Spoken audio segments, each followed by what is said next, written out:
Assalamualaikum warahmatullahi wabarakatuh. Salam sejahtera untuk kita semuanya. Di hari Rabu pagi yang cerah ini, kami akan mengundang tamu yang luar biasa sekali loh.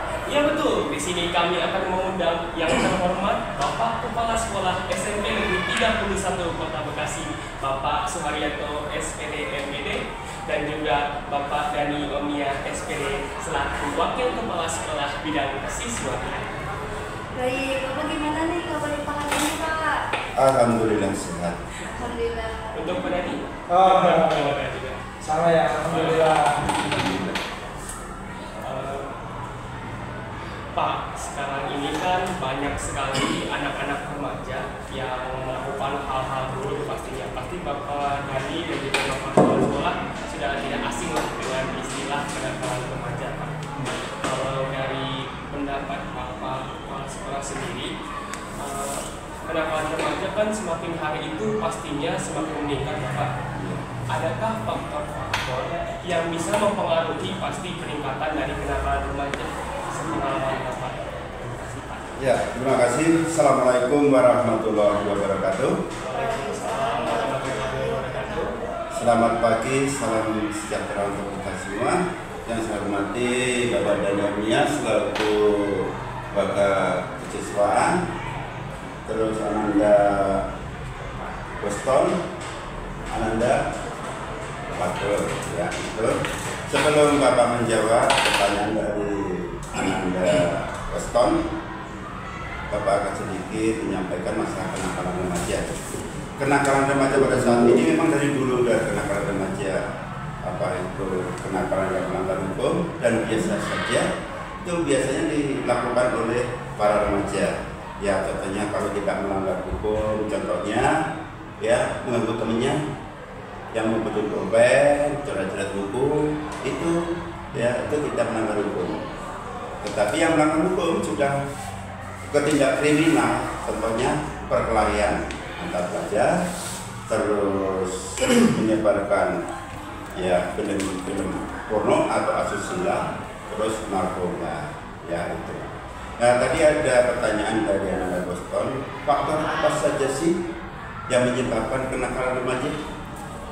Yang pertama itu adalah faktor intern dari anak itu sendiri.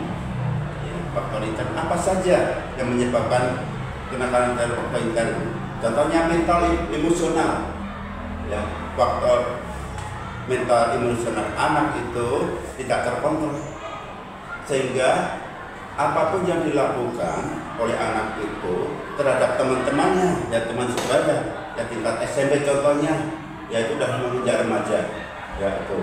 Misalnya dikasih tahu itu nggak baik, ya udah diterima tapi dia nggak terima, emosinya itu tidak terima, ya tingkat emosinya tinggi, akhirnya dia marah atau melakukan dengan cara misalnya maki-maki teman ataukah dengan cara apa sampai bisa memukul teman, ya itu yang pertama.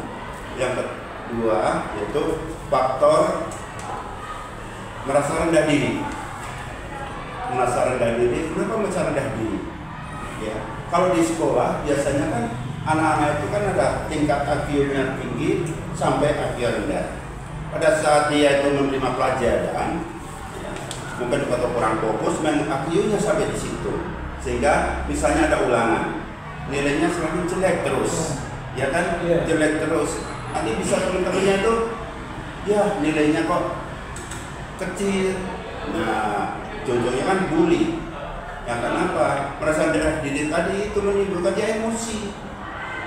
Ya, emosi yang tidak terkontrol, ya, gitu. Diam-diam lama-lama dia itu melakukan emosinya.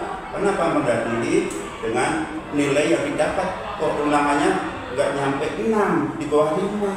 Nah, begitu kan? Rasa rendah diri itu intern, ya itu. Terus yang ketiga masalah rasa ingin tahu yang berlebihan. Nah itu ya, rasa ingin tahu yang berlebihan. Contohnya kalau di sekolah, ya misalnya sama teman sebayanya, dia bertanya dari pelajaran IPS, siapa sih raja yang terkenal Majapahit? Nah ya dicatatannya yang buruk.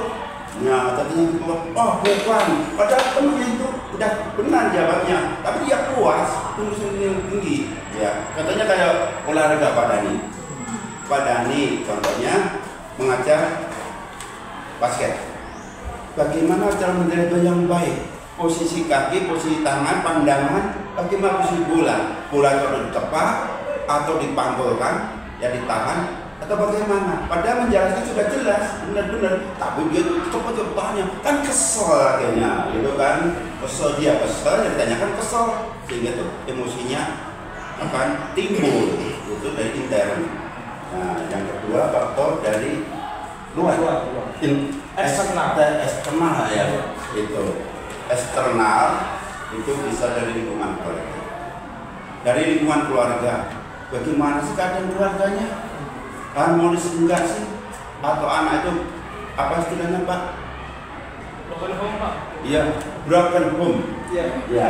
Nah itu kurang terkontrol orang tuanya, kurang perhatian orang tuanya, sehingga dia mencari apa istilah kegiatan sendiri. Ya itu. Entah apa yang dilakukan di luar, itu kan menyebabkan rekan remaja. Ya kan? Itu. Kalau di rumah tidak diperhatikan, yang mencari kegiatan sendiri. Ya, kalau kegiatan positif nggak apa, negatif bisa ganggu orang, di jalan bisa malak orang, itu kan bukan umum keluarga. Yang kedua adalah faktor yang mohon maaf, ya, misalkan keluarga tidak mampu,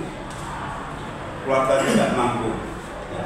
Karena keluarga tidak mampu, tatkala dia ke sekolah, temannya jajan, contohnya pada dia jajan, ya dia nggak punya duit, ya. Terus lihat sepatunya bagus-bagus, dia pakai yang tutup. Akhirnya apa? Timbul minder, dia merasa rendah diri. Itu lama-lama kan, ya kalau misalnya temennya pengertian itu nggak apa-apa. Kalau temennya nggak pengertian kan timbulnya di apa?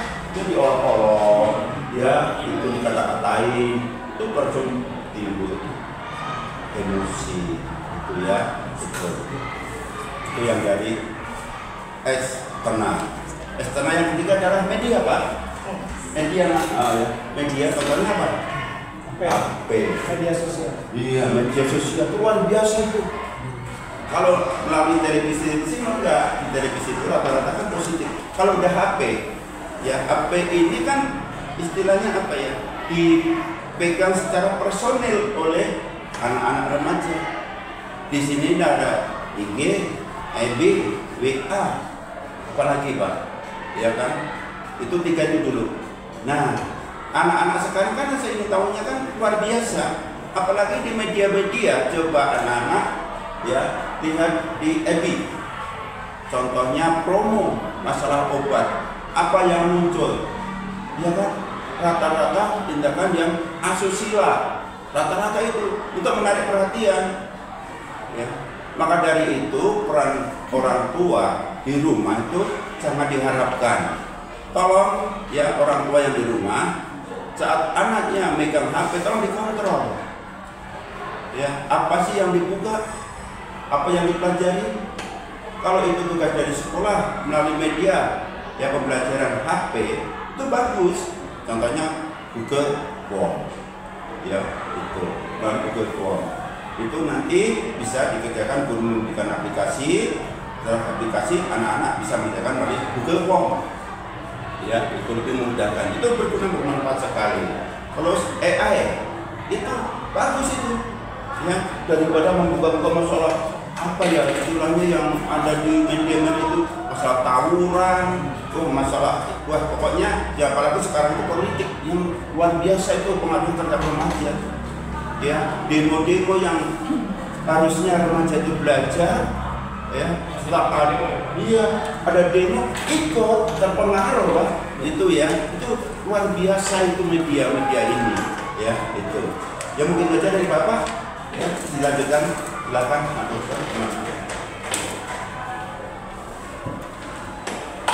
Kalau misalnya dari Pak Dani gimana juga Pak? Iya. Ini tentang kenakalan remaja ya. Tadi kita sepakat semua faktornya ada dua, internal dan eksternal, pada diri anak itu sendiri dan juga diri anak itu sendiri.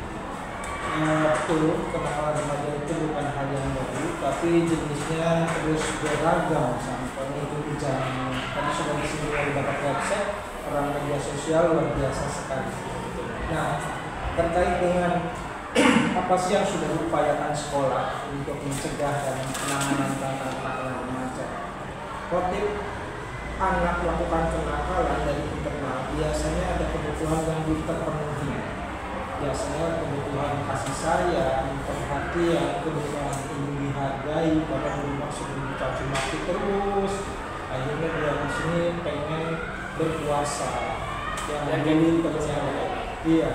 Nah, pihak sekolah dalam upaya itu menciptakan lingkungan belajar, lingkungan sekolah yang aman, nyaman, sehingga anak tidak ada rasa yang tertekan.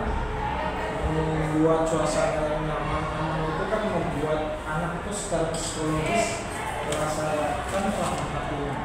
Berikut pencegahan kita, tentu ya selalu tidak pernah bosan-bosan mengedukasi siswa terkait dengan tata tertib sekolah.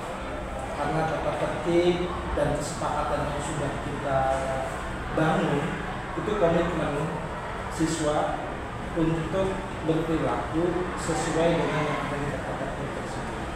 Itu salah satu program pencegahan kita.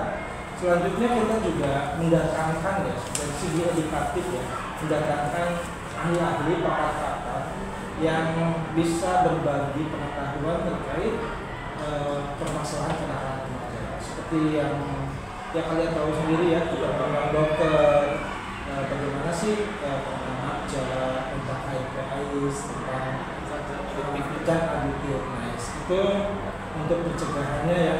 Selanjutnya apa yang sudah dilakukan oleh sekolah dalam hal mencegah itu melakukan pembiasaan positif yang kita lakukan agar anak disibukkan oleh kebiasaan atau perilaku positif.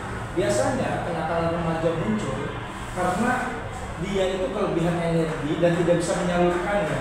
Nah, kalau kita berikan kebiasaan positif dan menyalurkan minat bakat anak dengan ekstrakurikuler, itu bisa mencegah hal-hal yang perilaku yang tidak diinginkan. Kalau bicara kenakalan memang di remaja itu ya Pak ya, memang jiwanya seperti itu. Ya, anak dewasa, orang dewasa kenakalannya berbeda ya. Tapi remaja itu memang rentan dengan kenakalan. Karena memang sifat pertumbuhan dan perkembangan remaja itu tadi sudah disinggung oleh Bapak Sekolah, rasa ingin tahu tinggi, emosinya labil dan lain-lain.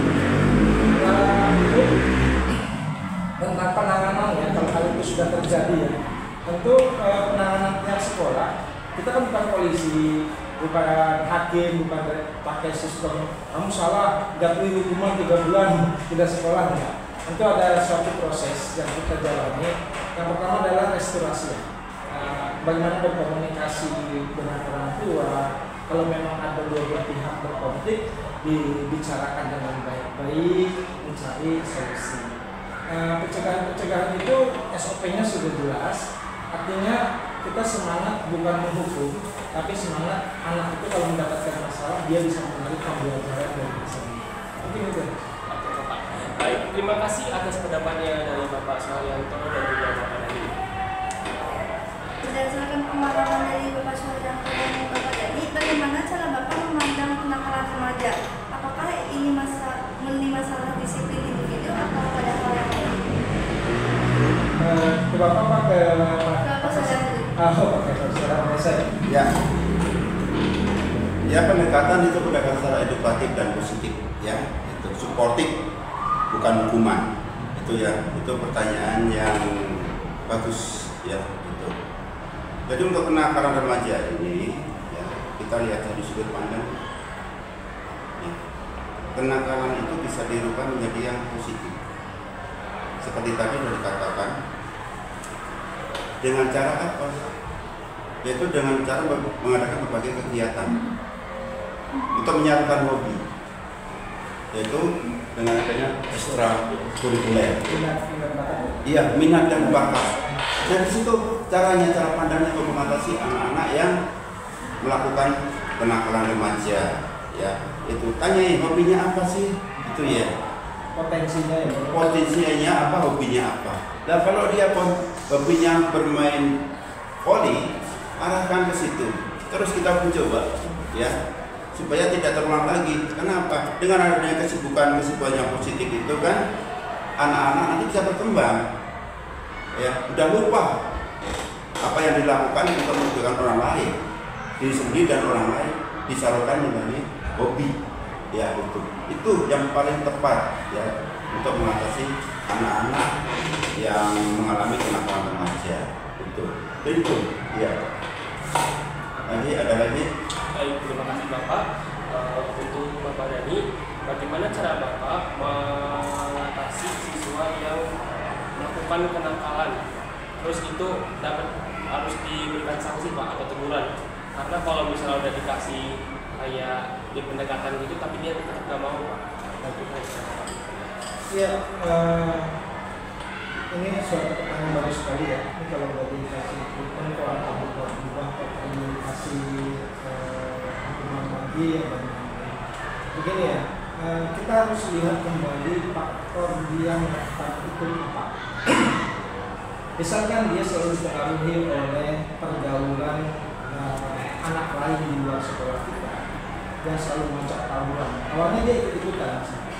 Kita akan memberikan treatment kepada orang tua agar anaknya tidak diberikan handphone untuk komunikasi. Kita putus komunikasi dengan pergaulan yang negatif tadi.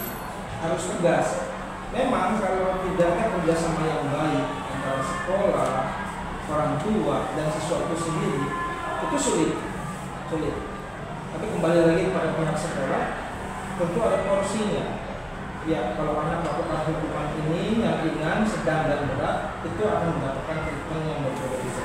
Sampai akhirnya mungkin kalau tidak terjalin kerjasama yang baik antara orang tua dan anak, tidak diberikan restorasi, diberikan restitusi, sudah diberikan penguatan tidak berubah juga, ya tentu secara nilai, secara budi pekerti dia buruk, dan itu bisa tidak naik kelas siswa itu.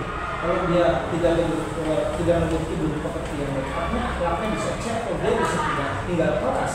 Dan secara konsekuensi kan begitu berdasarkan norma-norma yang kita buat ya. Atau mungkin siswa ingin pindah, atau udah nggak betah di sekolah kita, ya silakan. Ya kembalikan ke orang tua kembali ya.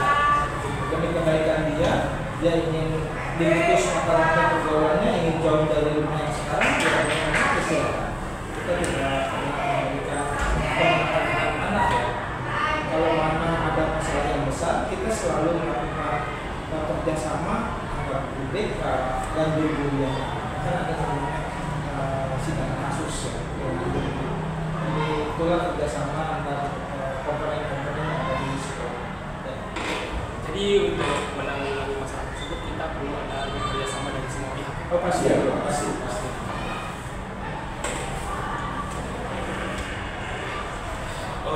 Saya akan memberikan untuk Bapak Suharyanto. Sepengalaman Bapak, adakah kasus dari kenakalan remaja itu sendiri yang bisa dijadikan contoh positif buat siswa-siswi yang ada? Iya. Kasus kenakalan remaja yang bisa diubah menjadi contoh positif, ya. Nah, selama ini kan SMP 31 sudah mengalami kasus, Pak. Ya kan? Tuh. Ya, kasus-kasus itu kan untuk pengalaman bagi siswa-siswa teman-temannya yang belum melakukan kenakalan, ya kan? Nah, kasus-kasus yang sudah kita alami yang sampai merambat ke teman-temannya yang positif, contohnya kasus kenakalan remaja di sektor tawuran. Tawuran itu kan kriminal kan? Iya, udah ada hukum, ranah hukum masuknya. Ya kami pihak sekolah sudah membuat peraturan. Kan ada tiga Pak Dhani ya. Pertama adalah tawuran, yang kedua kasus narkoba, yang ketiga ada menyebarkan film-film asusila.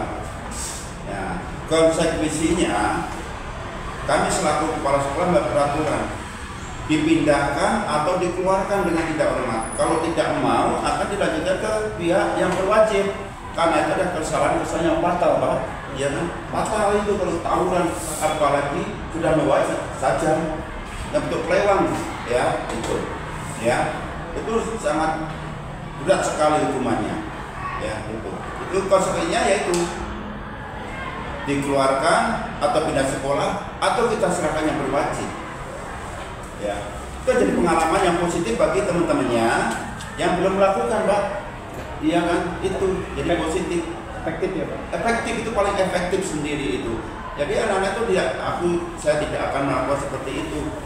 Itu kan bukan bikin diri sendiri, sekolah dan orang tua.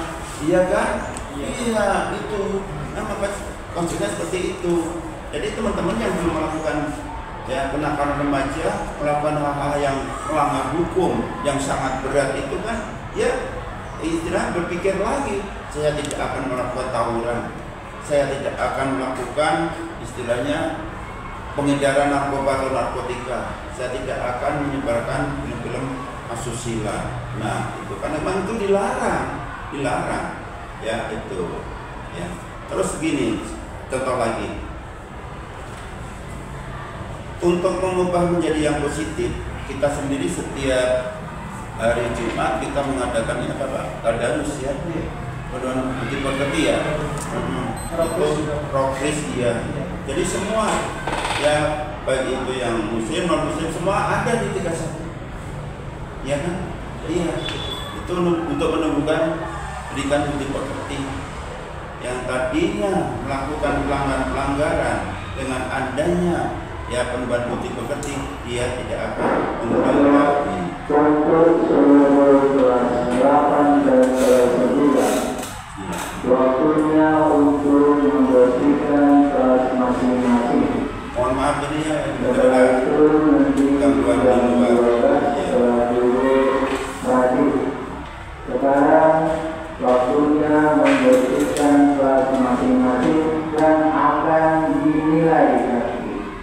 Kelas mana yang paling bersih dan yang paling kotor. Sebentar ya. Sekali lagi untuk seluruh kelas 8 dan kelas 9 agar membersihkan kelasnya masing-masing sekarang, dan nanti akan dinilai mana kelas yang paling bersih dan mana yang paling kotor. Terima kasih. Ya, itu tadi ya. Bapak lanjutkan, itu tadi yang terakhir itu tadi adalah penubuhan bukti pekerti. Ya, sehingga anak-anak tidak melakukan hal yang negatif kenakalan remaja. Ya, terus kenakalan remaja itu dikirim ke suatu wadah. Kalau di sekolah itu eskul tadi sudah disampaikan oleh Bapak Dani, itu wadah yang cukup bagus Pak. Ya, untuk menyalurkan bakat minat siswa yang positif, dan nanti di ujung di akhirnya kan bermanfaat bagi yang bersangkutan, betul kan? Betul. Iya, kalau misalnya dia jago di bidang pramuka sampai pramuka Garuda, ya atau menjadi kakuan dengan pewarnas, ya itu. Kalau di olahraga dia bisa jadi atlet, kenapa? Iya, itu, ya kan? Di kemana-mana diambil misalnya tarkam aja itu luar biasa dan positif. Jadi membanggakan ya diri sendiri, sekolah, orang tua dan masyarakat yang bisa sampai ke tingkat nasional. Iya kan, itu bisa diubah menjadi yang budaya yang positif. Ya begitu aja. Terima kasih Bapak Kepala Sekolah atas informasinya.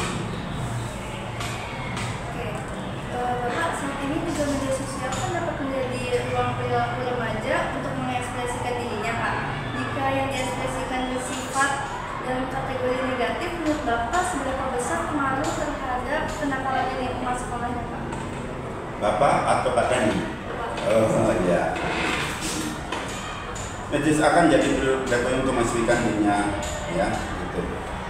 Contohnya, medsos sekarang di sekolah ya, di sekolah aja Pak. Ya, di sekolah kita sudah ada contohnya sekarang ini ada podcast, ya kan? Podcast. Itu kan termasuk media sosial kan? Ya, termasuk pastinya. Iya. Nah, di sisi lain nanti setelah inani dari Bapak, Pak Dani dan Naboton dan Nak Ropato, bisa nanti Pak, yang lainnya bikinkan kegiatan seperti ini, ya kan? Sekian seperti ini. Yang dibahas itu sekitar kegiatan yang positif yang ada di lingkungan sekolah. Contohnya bidang akademik dan non akademik. Ya, itu dibahas Pak. Bagus ini. Seperti ini. Ini media bagus. Itu yang pertama. Yang kedua, kita sudah punya papan interaktif. Ya, manfaatkan. Ada sini udah ada ahli IT-nya kok. Ya, ada Bu Nisri, ada Pak Wana, ada Pak Angkos persiapan. Kita langsung aja datang, Pak, saya pengen mengekspresikan kegiatan saya, ya, itu boleh, ya. Contohnya, misalnya kegiatan P5, ya kan? Sekarang jadi berapa Pak? 7 kebiasaan anak Indonesia hebat. Nah, itu diambil tema dari situ. Nanti dikomunikasikan dengan teman-teman, ya, dibuat semacam podcast seperti ini atau diskusi, ya, ditampilkan, ya, gitu. Nanti kan itu bisa dimasukkan ke IG atau ke web, ya, iya kan Bu, atau si kepo. Nanti di situ kan banyak melihat, oh ternyata 31 is the best, luar biasa anak-anaknya, kegiatannya bagus, ya, anaknya cerdas, pintar, ya, gak ada masalah, gitu, ya kan? Jadi sebagai tolak ukurnya media sosial ini di sekolah sudah disiapkan. Ya, tinggal nanti ada arahan dari Bapak dan Ibu guru, terutama di bidang IT, ya, itu nanti nggak apa-apa, silakan aja. Kita kasih kesempatan untuk anak-anak. Sudah lengkap SMP 31. Gitu ya, ya. Baik, terima kasih Bapak. Untuk Bapak dari sendiri ya. Teknologi itu kan nggak bisa kita bendung ya, dia terus mengalir sesuai zaman sekarang ya. Tapi sudah disebut juga tergantung pribadinya, kalau misalnya untuk hal yang positif maupun negatif. Tentang hal yang negatif, semua kontrol sebenarnya ada pada diri siswa tersebut. Ya, yang harus kita eliminir adalah bagaimana perilaku negatif itu tidak berimbas kepada yang lain, bahkan menjadi jadi toksik ya, siswa yang toksik di sekolah. Karena untuk masalah ini di sekolah itu ada SOP. Jadi siswa diperbolehkan membawa handphone apabila ada instruksi dari guru, dan itu kaitannya untuk pembelajaran. Setelah selesai dia menggunakan handphone dalam kaitan pembelajaran, handphone itu akan dikumpulkan. Seperti kalian tahu ya, dikumpulkan di suatu tempat dan diserahkan kepada wali kelas. Itu kan dikontroli dari pihak sekolah. Namun kalau sudah selesai keluar dari sekolah, itu adalah kontrol dari orang tua. Kembali lagi, pendidikan itu tanggung jawab dari pihak sekolah selama siswa itu ada di sekolah waktu jam belajar. Namun kalau sudah keluar dari sekolah, murni itu adalah controlling dari orang tua. Kalau orang tua membiarkan perilaku buruk anaknya, itu sama aja tidak sinergi dengan sekolah. Sekolah yang sudah memberi edukasi, memberi arahan, orang tuanya tidak bisa memberikan kontrol yang kuat kepada anaknya yang sudah. Memang betul, hanya di Indonesia ya anak kecil punya akun IG, akun FB. Kalau di luar negeri kan dibatasi ya, sebelum 16 tahun ya boleh kan? Iya. Ya itu kalau bicara itu lebih luas lagi, nanti merembet ke kementerian dan lain-lain. Kita fokus di dunia pendidikan, kembali lagi menyadarkan kepada siswa bahwa handphone itu seperti pisau dan ada. Ya, seharusnya dengan ada handphone itu Pak, anak tinggal semua ya Pak ya. Iya. Apalagi ada dibantu AI, bukan AI yang membantu kita ya. Sangat membantu Pak. Iya ya, alat bantu saja kan. tetap yang mengkritik itu kan memberi berita kan kita sendiri. Itu justru harusnya anak sekarang lebih pandai dari ya apa dari website kan. Kita dulu punya akses sumber belajar agak susah. Tapi mungkin 24 hours ya, ya bisa bisa Pak. ya bisa akses pengetahuan yang kita inginkan. Kembali lagi ya ke satu anak diri siswanya yang punya kontrol yang kuat, ya pengendalian diri yang kuat, dan itu tidak tanggung jawab pada dirinya sendiri dan masa depannya. Itu penyadaran itu namanya penyadaran nggak bisa sekali dua kali, apalagi jiwa remaja kan, sampai kepentok dulu baru merasa bahwa itu salah. Mungkin ada seperti itu ya, bahwa semuanya harus sinergi siswa, orang tua maupun sekolah. Saya ingin bertanya lagi dari sudut pandang Bapak sendiri, kok arti kenapalan itu apa? Terus apa pesan yang mungkin Bapak bisa sampaikan ke orang tua untuk menanggapi bahwa kenakalan remaja ini bukan menjadi sebagai suatu masalah bersama, melainkan menjadi sebuah peluang untuk dapat membimbing atau mengajari. Oke, baik. Kalau lihat individu siswa itu, mereka kan pribadi yang sangat istimewa ya. Ya pribadi itu unik, istimewa. Kalau melihat sebuah kenakalan, Bapak hanya melihat sebuah perilaku yang tidak diharapkan. Ya, kadang-kadang siswa itu tidak tahu konsekuensi logisnya apa kalau saya berperilaku seperti ini. Ada yang tidak tahu sama sekali, ada yang ikut-ikutan, dia tidak punya konsep ya dalam dia menggunakan media. Ada yang paling utama adalah biar pihak sekolah, pihak guru bisa, pihak orang tua memahami pribadi anak. Bagaimana kita memenuhi kebutuhan? Tadi sudah disinggung salah satunya ekonomi, ya kebutuhan fisik dia, human basic need dia, ya yang tidak terpenuhi. Bisa aja anak nyolong itu karena kebutuhan, kalau uang temannya Pak, misalkan ya, karena memang lapar pengen jajan. Atau ada anak yang ambil makanan temennya, itu dia karena pengen berpuasa, kebutuhan berpuasa.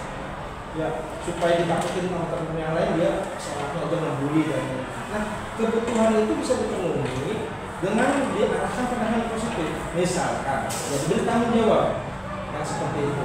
Ya, kamu jadi seksi keamanan misalkan di kelas ya, diberi tanggung jawab. Ya, kemarin juga ada case ya, itu pernah ada kasus diberikan tanggung jawab. Kamu saat jalan nanti atau teman-temannya ya, dia mau ngikut. Ya, karena dia kata-katanya itu berpengaruh. Uniknya remaja itu senang komunal, senang berkelompok. Ya. Di luar kelompoknya itu dia sebut kita mungkin pihak guru sedikit paham remaja itu seperti apa. Jadi kadang-kadang kita menggunakan komunikasi yang sekarang seperti teman, masalah itu juga sudah kasih. Itu tentang cara pandang sebuah kehidupan. Kembali lagi di mana tumbuh dalam sebuah tekanan dan permasalahan yang terlihat di sekolah. Ya, rata-rata yang bermasalah itu yang di rumah bermasalah. Ya, yang bertentu sehingga tidak ada keteladanan. Ya, kita sudah memberi keteladanan di sekolah yang membiasakan bahasa yang santun, bahasa yang sopan. Di rumah orang tuanya maaf ya, papanya kesal, sehingga mereka itu saat tua menjadi masalah mental karena tidak ada keteladanan. Sekarang jujur krisis keteladanan ya dari orang tua yang penting kalau ada perilaku yang tidak diharapkan atau sebut kenakalan jangan dibiarkan, dibiarkan langsung diberi hukuman. Terakhir mungkin dari Bapak, dari saya ya, bahwa setiap siswa tetap dia punya pertumbuhan. Sekolah menyiapkan tempat agar dia tumbuh kembang secara maksimal dan sekali lagi sekolah bukan pengadilan, tapi berharap setiap masalah itu mendapatkan hukuman yang tapi dia mendapat pembelajaran dari permasalahan itu. Baik, terima kasih.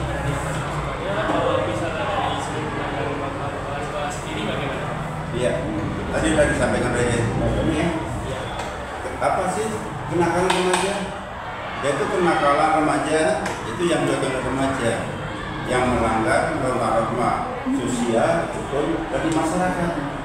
Baik itu pelanggarannya yang ringan dan berat, itu ya, itu. Jadi kesimpulannya apa? Seperti ini.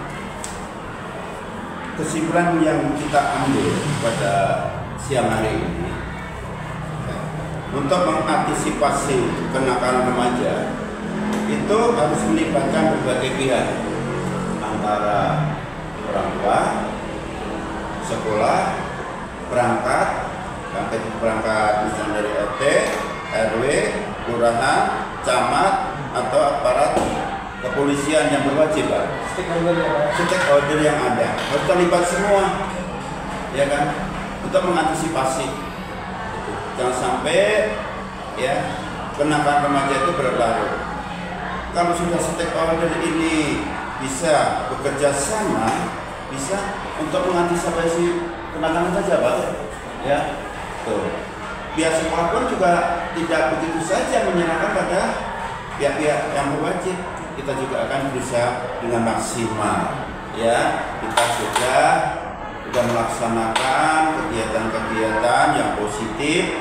Bapak dan Ibu guru khususnya SMP Negeri 31 itu ya sudah melaksanakan tupoksinya dengan penuh tanggung jawab, ya, termasuk kegiatan akademik dan akademik pun sampai saat ini ya terus SMP 31 berkembang, Pak.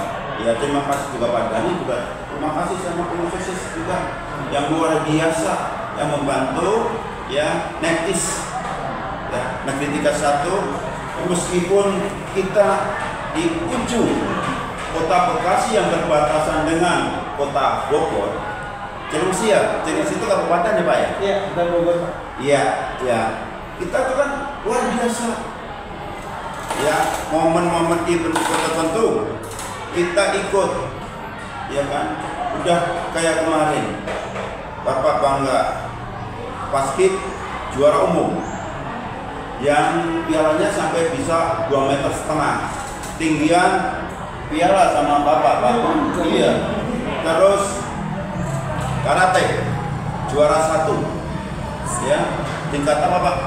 Itu hampir Jabodetabek Pak, hampir ya, nasional. Nah, Jabodetabek sampai tingkat provinsi Pak. Provinsi Pak. Bisa nanti tingkat nasional itu. Nah, yang ketiga yaitu futsal. Dapat juara kan? Iya, Bapak ya juara 1 ya? Juara 1, top skor, best player Pak. Ya, best player. Nah, itu kan mewakilin provinsi ya? Iya, itu kan mewakili, kita support seperti itu. Nah, itu sebagai acuan bagi anak-anak SMP Negeri 31 yang seperti inilah. Ya, itu sih kita ambil positifnya. Ya, sementara rekan-rekan kita ya kan berjuang susah payah untuk meningkatkan ya untuk pendidikan SMP Negeri 31, ada segelintir ya yang pengen yang membuat ulah sehingga akan mencari Liga 1. Kalau pelanggaran ringan aja nggak apa-apa, kalau udah berat Pak, kalau sampai sudah ke kepolisian luar biasa ya, nilai setitik merusak susu sebelah mana. Makanya untuk kami selaku kepala sekolah, Bapak Dani, Bapak Persiswaan, Pospon, Propato, ya harus benar-benar berjibaku yang benar-benar luar biasa, ya kan, untuk memberikan pengertian kepada rekan-rekannya. Ya, ini hal yang positif, ayo kita dukung. Ya, jangan leha-leha, jangan berlutut tangan. Ayo semua dukung. Ya, termasuk Bapak selaku kepala sekolah, Pak Dani, Bapak Ibu guru, semua ya mengapresiasi. Ayo kita dukung. Meskipun di Ciketingudek kita siap ya berkompetisi di tingkat provinsi, tingkat kota, provinsi maupun nasional. Kita siap. Pokoknya 31. Pokoknya kita is the best. Itu aja ya, Baik Pak, untuk Bapak dan kepala sekolah dan juga Pak Dani, terima kasih atas masukannya dan juga terima kasih atas kesimpulan yang telah diberikan oleh kepala sekolah. Baik, terima kasih Bapak Suryanto selaku kepala sekolah SMP Perdana SPD selaku Wakil Kepala Sekolah Bidang Kesiswaan atas kehadirannya dan juga telah memberikan waktunya untuk bisa hadir di podcast kita pada Rabu yang cerah ini. Baik, terima kasih kepada semuanya bagi penonton dan guru-guru yang telah menonton podcast kami hari ini. Saya Boston Paluhutan Julius. Dan saya Lutfatul Armianti. Terima kasih semuanya. Sampai berjumpa di next podcast ya. Assalamualaikum warahmatullahi wabarakatuh. Waalaikumsalam warahmatullahi wabarakatuh.